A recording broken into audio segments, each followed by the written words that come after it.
പൊതുവിപണിയിൽ കോഴിയിറച്ചി വില കുതിക്കുന്നു. ജില്ലയിൽ പലയിടത്തും കോഴിയിറച്ചിയുടെ ചില്ലറ വിൽപ്പന വില 175 രൂപ കടന്നു. കഴിഞ്ഞ ഏതാനും ദിവസങ്ങൾ കൊണ്ടാണ് കോഴിയിറച്ചിയുടെ വില ഇത്രത്തോളം വർദ്ധിച്ചത്. വില വർദ്ധിച്ചതോടെ കോഴിയിറച്ചിയുടെ വിൽപ്പനയും കുറഞ്ഞു.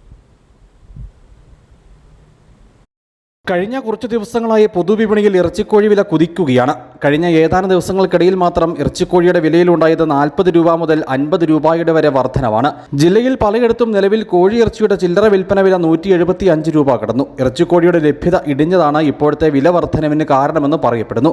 കഴിഞ്ഞ 2 മാസമായി കേരളത്തിലും തമിഴ്നാട്ടിലും അസഹനീയമായ ചൂടും ജലലഭ്യത കുറവും നേരിട്ടിരുന്നു. ഇത് കോഴി ഫാമുകളിൽ വലിയ തോതിൽ കോഴിക്കുഞ്ഞുങ്ങൾ ചത്തൊടുങ്ങാൻ കാരണമായതായി പറയപ്പെടുന്നു. ഇതോടെ കോഴിയിറച്ചി ലഭ്യതയിൽ ഇടിവ് വരികയും ആവശ്യകത ഏറുകയും ചെയ്തു. തമിഴ്നാട്ടിൽ നിന്നും കേരളത്തിലേക്ക് എത്തിയിരുന്ന ഇറച്ചിക്കോഴിയുടെ അളവിൽ കുറവ് വന്നു. ഇത്തരം കാര്യങ്ങൾ ഇപ്പോഴത്തെ കോഴിയിറച്ചിയുടെ വില വർധനവിന് കാരണമായതായി വിലയിരുത്തപ്പെടുന്നു. വില വർദ്ധിച്ചതോടെ ചെറുകിട വിൽപ്പനശാലകളിൽ കോഴിയിറച്ചിയുടെ വിൽപ്പന കുറഞ്ഞു. തീൻമേശയിൽ കോഴി വിഭവം വിളമ്പണമെങ്കിൽ നിലവിൽ സാധാരണക്കാരന്റെ കൈപൊള്ളും. ഉയർന്ന കോഴിവില ഹോട്ടൽ മേഖലയ്ക്കും തിരിച്ചടിയാണ്. ആവശ്യക്കാർക്ക് കോഴി വിഭവങ്ങൾ വിളമ്പണമെങ്കിൽ ഹോട്ടൽ ഉടമകൾക്ക് കുതിച്ചുയരുന്ന ഇറച്ചിക്കോഴി വില അധിക ബാധ്യതയാകും. മഴക്കാലം എത്തുകയും ലഭ്യത വർദ്ധിക്കുകയും ചെയ്യുന്നതോടെ ഇറച്ചിക്കോഴി വിലയിൽ ഇടിവുണ്ടായേക്കുമെന്നാണ് കണക്കുകൂട്ടൽ. News bureau, Adimali.